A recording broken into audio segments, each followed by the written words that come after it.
Bienvenue sur Génération Afrique. Génération Afrique a pour but de changer les mentalités afro-caribéennes ainsi que d'informer.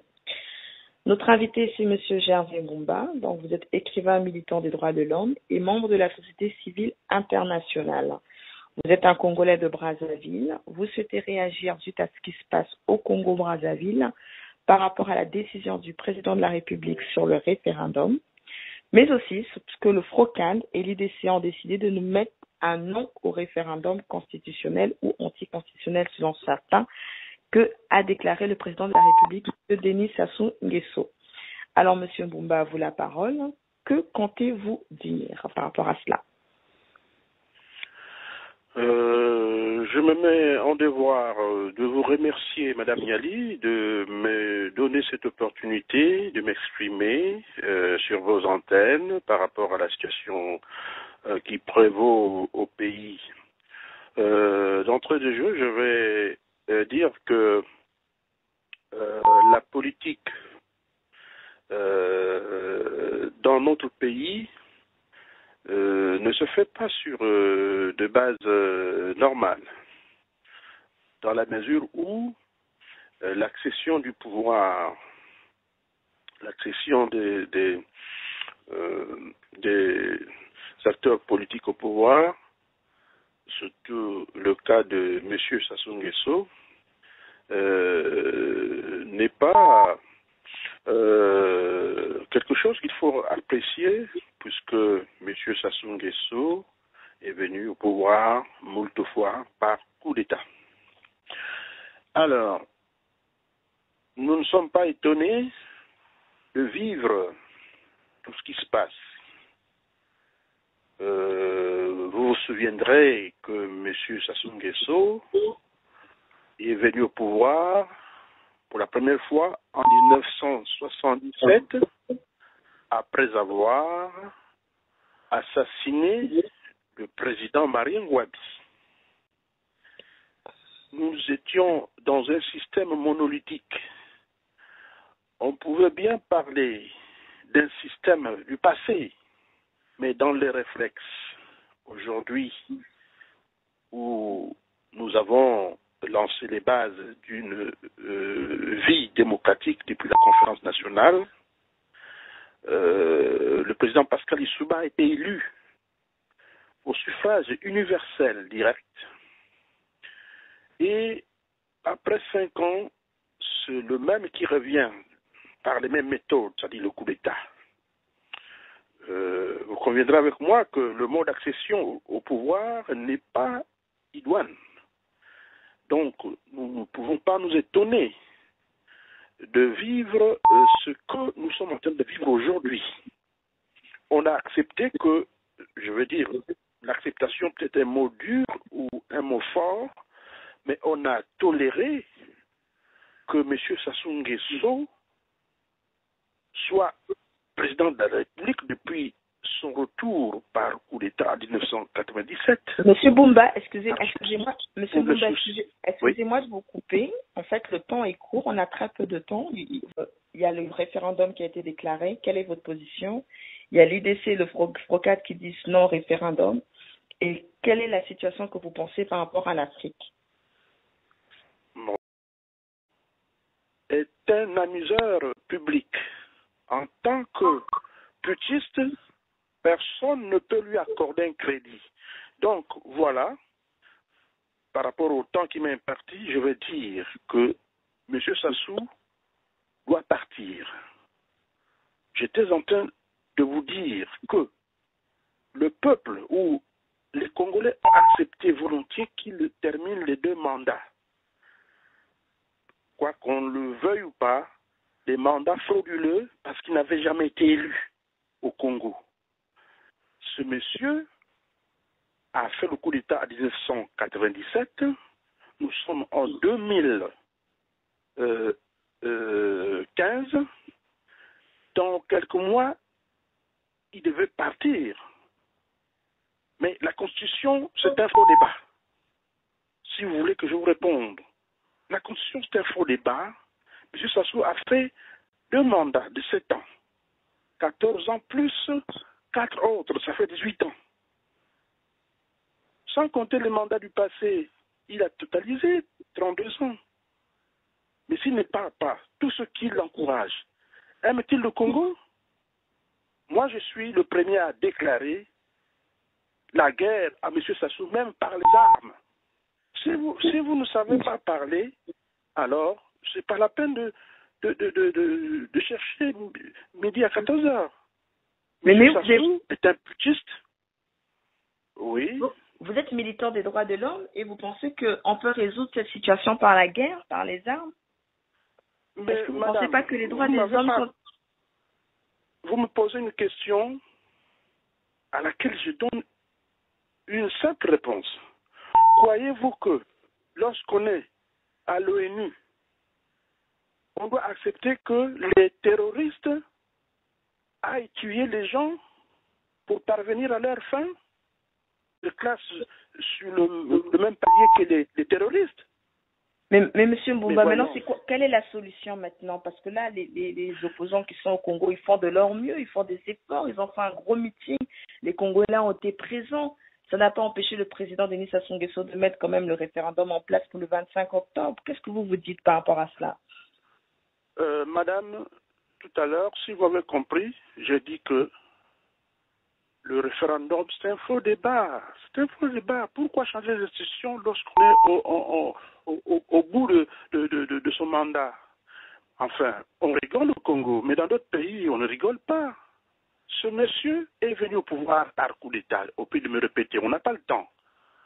Mais ce monsieur pense que le Congo, c'est sa propriété. Je dis et je répète que c'est un terroriste au pouvoir, parce que pour moi, les putschistes, les dictateurs, je les place sur le même palier que les terroristes. Et par voie de conséquence, ce monsieur, quoi qu'il soit armé jusqu'aux dents, il lui faut une guerre, il faut le chasser par les armes. C'est ce qu'il veut. Si nous continuons à rire ou à rigoler avec des dictateurs, avec des putschistes, alors nous ne respectons pas notre peuple. Où on va vous avez trouver peur les de la armes? mort? Oui, s'il vous plaît, vous avez peur de la mort. Mais les armes, l'ONU en a. L'ONU en a, le peuple doit être protégé par l'ONU, l'Organisation des Nations Unies. Le Conseil de sécurité doit tabler sur le problème du Congo. J'en ai parlé aux gens, beaucoup de gens ne lisent, c'est pas vrai ça. Il faut des guerres de prévention parce que les terroristes dans le monde, je vous ai dit que Sassou fait partie des terroristes dans le monde, il faut donc les effacer. C'est radical mon langage en tant que militant des droits de l'homme, mais je vous le dis, même à l'ONU, c'est ce langage-là que j'emploierai. On ne fait pas. Vous m'interrompez? Ah oui, allez-y. Alors, éclaircissez-nous justement sur comment saisir l'ONU pour que l'ONU, parce que c'est une approche nouvelle, pour que l'ONU puisse pouvoir aider les Congolais à faire partir le président Denis Sassou Nguesso par le biais des armes. Parce que ce que vous dites... Votre question est importante pour tous ceux qui nous écoutent, non seulement pour moi, mais je dis et je répète. Les multinationales font la guerre aux populations à cause du pétrole qui se partagerait gratuitement. Quand je dis gratuitement, ça veut dire que sans bruit de botte. Les multinationales sont des gens ou des clubs d'individus mafieux et criminels qui placent au pouvoir des criminels et tout ce monde, je les appelle des terroristes. Comment voulez-vous que la sous-région d'Afrique centrale soit riche en pétrole et que les gens ne fassent pas un effort de se comprendre de manière que ces richesses-là soient exploitées sans effusion de sang? C'est pourquoi je me dis que l'ONU qui nous protège tous dans le monde, le Conseil de sécurité, l'ONU, tout le monde, puisqu'on a le devoir, sinon l'obligation, de protéger les populations contre des terroristes. Monsieur Sassou, c'est un terroriste. J'ai commencé à vous donner quelques éléments que ce monsieur a tué pour venir au pouvoir. Il n'a pas été élu, il n'a jamais été élu. Mais enfin, avez-vous déjà entendu qu'il y a un coup d'État en France? Avez-vous déjà entendu qu'il y a un coup d'État ici au Canada? Alors, puisque vous évoluez en termes de temps, la principale propriété du temps, c'est son irréversibilité. Et vous n'avez pas le temps. Je vous dis que l'ONU doit protéger les populations congolaises aujourd'hui qui sont devant une situation difficile. Les armes, c'est quoi? Les armes de l'ONU, on doit les pratiquer pour protéger des populations. Sassou a des armes et ces armes ne sont pas celles avec lesquelles on peut protéger les populations, puisqu'il est ennemi du peuple. Mais l'ONU a été remise en question en RDC, dans l'Est. On a dit qu'il y a des soldats donc, de l'ONU qui n'ont même pas protégé la population. Est-ce que l'ONU aussi n'est pas infiltrée? Vous pensez que l'ONU est vraiment neutre dans le cas qu'il y aura au Congo-Brazzaville? Si nous passons du problème du Congo à celui de la RDC en parlant de l'ONU, tous les problèmes ne sont pas peut-être du même ordre, mais tous les problèmes également ne peuvent pas trouver de solution de la même manière. Ici, j'ai introduit un problème clair dont j'ai la maîtrise, le problème du Congo-Brazzaville. Le problème de la RDC, c'est presque pareil, mais sachant que la RDC a eu beaucoup d'implications, il y a eu beaucoup d'implications dans le problème de la RDC.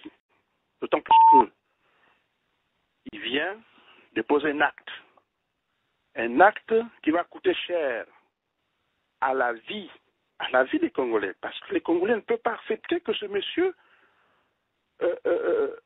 aille prendre le pouvoir pour la troisième fois, pour la quatrième fois, et en appliquant les mêmes méthodes.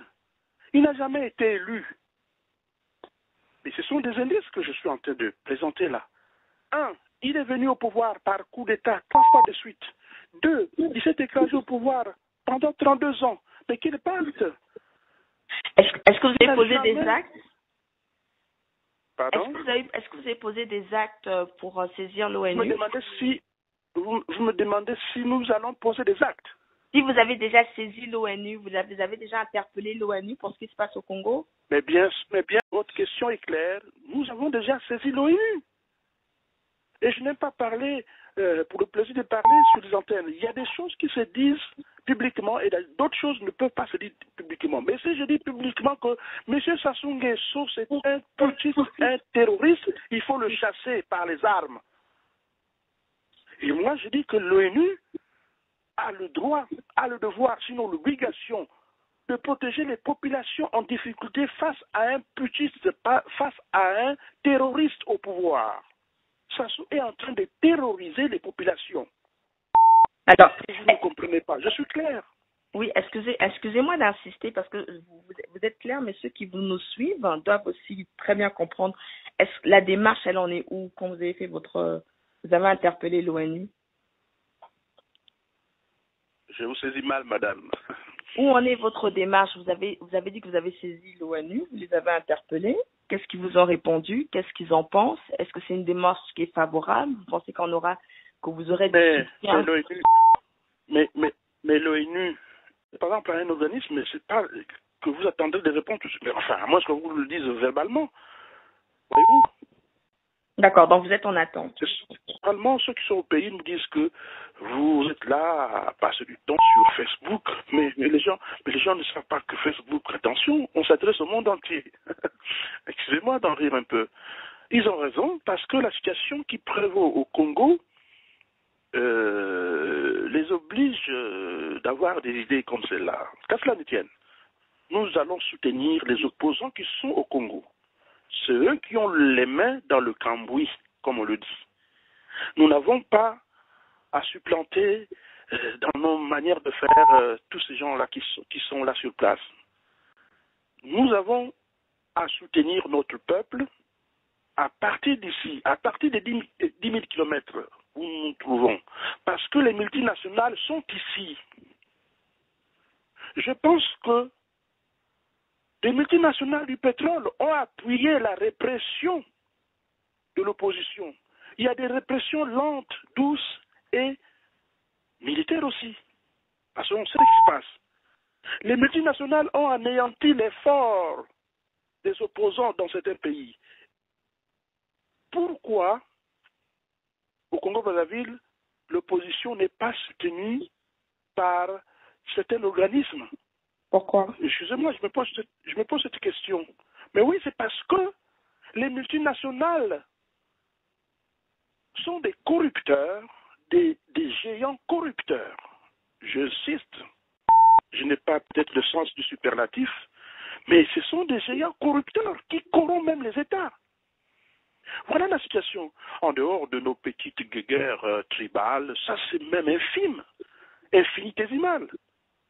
Et donc là, imaginons que vous avez à chasser donc le président Denis Sassou Nguesso, qui quitte le pouvoir. Qui va le remplacer? Parce que vous dites vous-même des firmes. Mais madame, s'il vous plaît, qui va le remplacer? Voilà la question que vous me posez. Mais madame, avant Sassou, n'y avait-il pas de personnes vraiment? Mais justement, il y avait le professeur Pascal Lissouba qui est parti. En dehors du professeur Pascal Lissouba, madame, s'il vous plaît, en dehors. Mais madame, je ne sais pas d'où vous tirez ces litotes-là. Excusez-moi, je vous dis qu'il a dit lui-même c'est ce qu'il a dit lui-même dans une émission, que le taux qu'il a vendu de pétrole n'a pas été accepté par les Français, que c'est pour ça que les Français ne l'ont pas gardé. C'est ce qu'il a dit lui-même de sa bouche. Qui? Le professeur Pascal Lissouba. Mais le professeur Pascal Lissouba est victime des mêmes méchancetés des multinationales. Est-ce que le Congo n'est pas libre?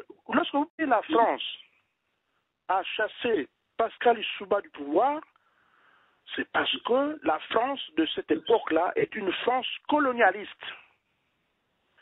Et aujourd'hui, elle est plus. Qui piétine. Mais écoutez, vous parlez d'un contexte. Ne comparez pas les contextes.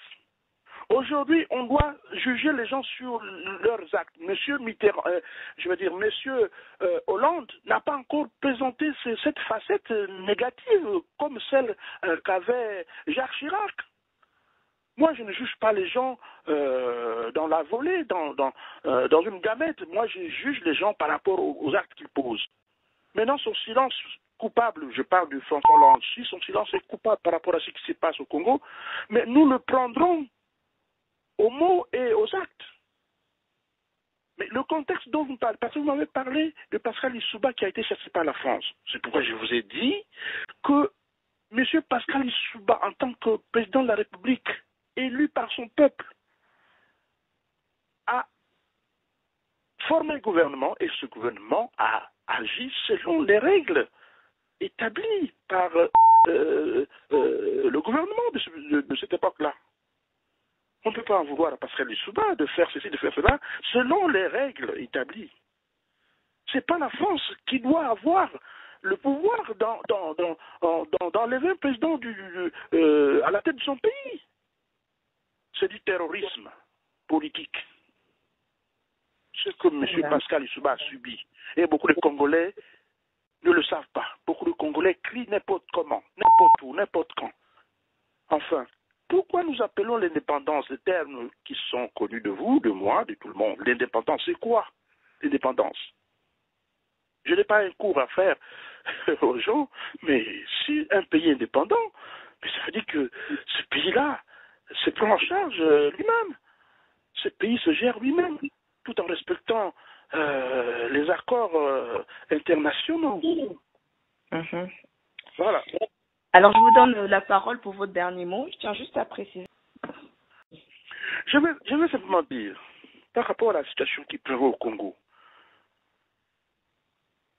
nous sommes devant l'arnaque politique sous la houlette de M. Denis Sassou Nguesso. Tout le monde sait pertinemment et permanemment que ce monsieur n'a jamais été élu du peuple. Il est venu au pouvoir par braquage. Il a assassiné.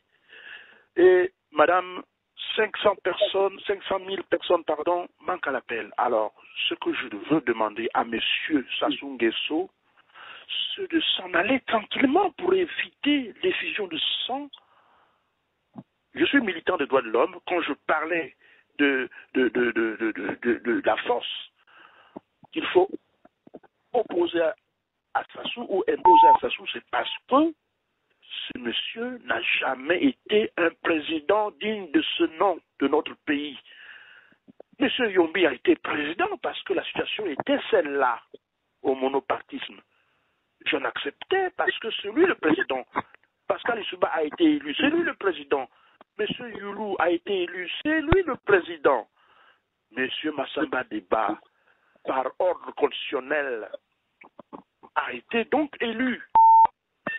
Mais lui, Sassou, qui a élu Monsieur Sassou, il est venu sous la houlette des guerres, de coups d'État, sous le monopartisme. La situation de la conférence nationale a eu pitié de lui. Et ce monsieur s'arrangeait à ce qu'il revienne par les armes avec ses maîtres des multinationales.